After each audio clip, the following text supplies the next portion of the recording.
Hai guys, welcome back to my YouTube channel Helena.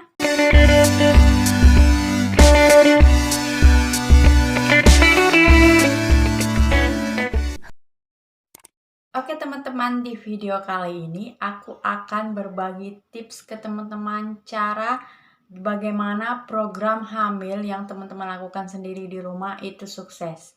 Tapi sebelum aku memulai tips-tipsnya, di sini aku mau tekankan ke teman-teman bahwa aku di sini bukan dokter atau tenaga kesehatan lainnya.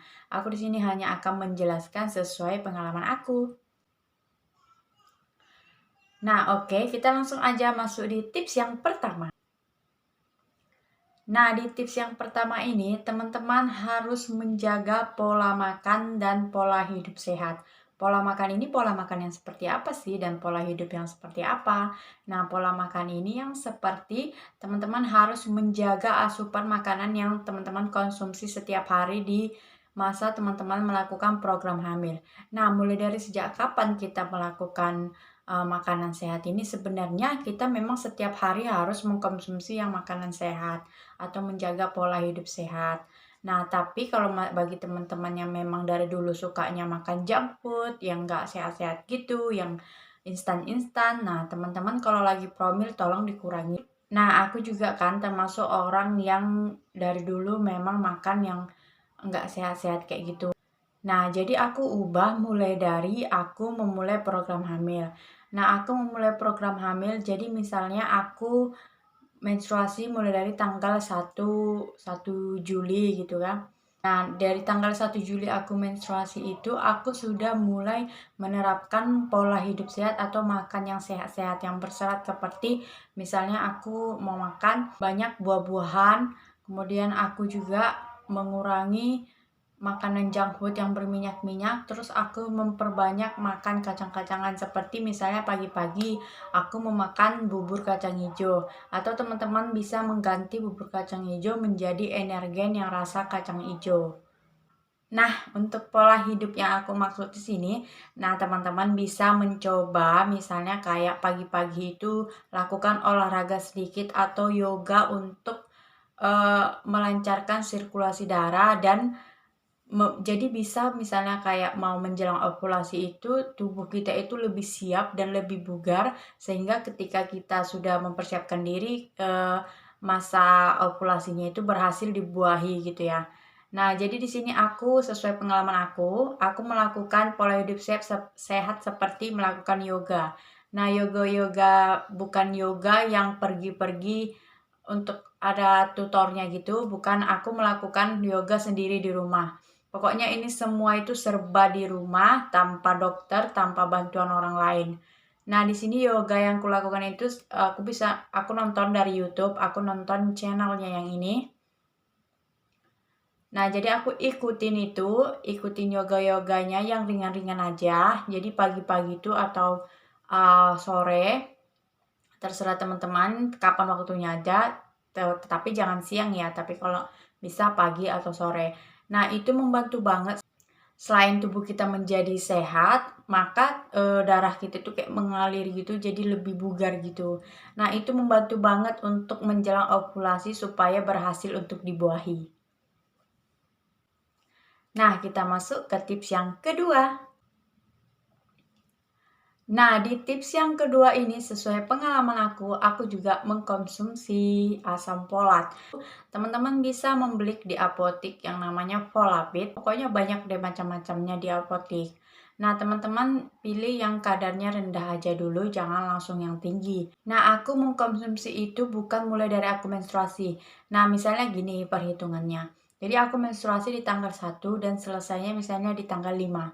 Nah, mulai dari di tanggal 6 aku sudah mulai mengkonsumsinya. Jadi aku konsumsi Volapid ini mulai dari aku selesai menstruasi. Nah, aku konsumsi di tanggal 6-nya sampai aku menjelang masa ovulasi. Tapi udah menjelang masa ovulasi jangan diberhentikan Volapidnya, dilanjutkan aja. Bahkan sampai sekarang pun aku masih konsumsi Volapid tersebut karena bagus untuk kandungan. Nah, jadi kita konsumsi, yang penting konsumsinya itu setelah menstruasi sesuai pengalaman aku ya. Jadi sesuai menstruasi aku konsumsi, itu konsumsinya 1 kali sehari aja Jadi terserah teman-teman mau yang pagi hari setelah makan atau malam hari sebelum tidur. Nah, aku kemarin itu konsumsinya itu setiap malam hari sebelum tidur. Nah, misalnya aku makan jam 7 malam, nah aku akan tidur misalnya jam 8, kemudian aku konsumsi itu. Dan jangan lupa teman-teman juga nggak boleh begadang, karena ini juga mempengaruhi siklus yang program yang teman lakukan. Nah, kita masuk di tips yang ketiga. Nah, di tips yang ketiga ini aku juga melakukan perhitungan masa ovulasi. Nah, perhitungan masa ovulasi ini sangat gampang. 14 hari sebelum masa menstruasi, atau teman-teman kalau malas hitung bisa aja langsung download kalender menstruasi teman-teman.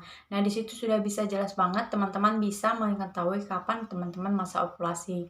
Nah, kalau teman-teman udah malas juga mendownload, kalau misalnya HP-nya kepenuhan gitu, di sini aku akan kasih tahu ciri-ciri masa ovulasi yang aku terima selama pengalaman aku menjalani program hamil. Nah, di sini yang pertama itu aku akan merasakan badan aku itu lebih seperti panas kalau pagi-pagi itu kayak panas gitu.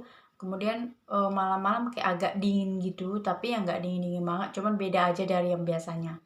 Nah, kemudian di misfinya itu keluar lendir putih seperti uh, putih telur. Nah, dari situ keluar itu. Nah, jadi kalau udah itu keluar teman-teman harus lakukan HB langsung karena itu masa ovulasi yang paling tinggi.